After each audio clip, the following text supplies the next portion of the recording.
کیا آپ کو کبھی ایسا لگتا ہے کہ ہر طرف سے مالی مشکلات نے آپ کو گھیر لیا ہے؟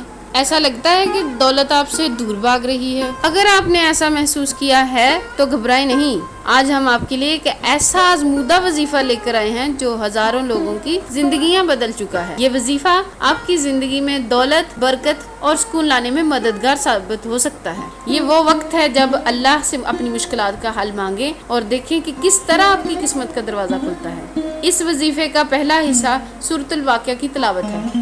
یہ سورت مالی مشکلات کو ختم کرنے اور اللہ کے خزانے اپنی طرف کھینچنے کا ذریعہ ہے۔ مغرب کی نماز کے بعد آپ کو سورۃ الواقعہ ایک بار مکمل پڑھنی ہے۔ جب آپ یہ سورت پڑھ لیں تو دل میں یہ نیت کریں کہ اللہ آپ کے رزق میں برکت دے اور مالی مشکلات ختم کرے۔ پھر فجر کی نماز کے بعد آپ کو یا وہابو کو 100 بار پڑھنا ہے۔ ہر بار ورد کرتے وقت اپنی توجہ اللہ کی طرف رکھیں اور یقین کریں کہ وہ آپ کے لیے بے حساب عطا کرنے والا ہے۔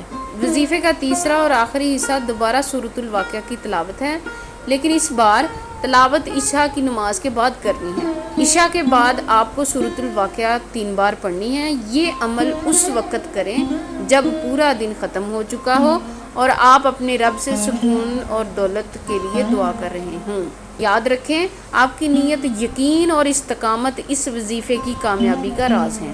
اللہ کے ناموں کا ورد اور سورت کی تلاوت آپ کی زندگی میں وہ معجزے لا سکتی ہے جو آپ سوچ بھی نہیں سکتے۔ اس وظیفے کو پوری نیت اور ایمان کے ساتھ کریں اور دیکھیں کہ کیسے اللہ آپ کے لیے خزانوں کے دروازے کھولتا ہے۔ یاد رکھیں، ہماری ویڈیوز کو لائک اور سبسکرائب کریں اور اپنے تجربات ہمارے ساتھ کمنٹس میں ضرور شیئر کریں۔ اللہ تعالی ہم سب کو خوشیوں اور برکتوں سے نوازے، آمین۔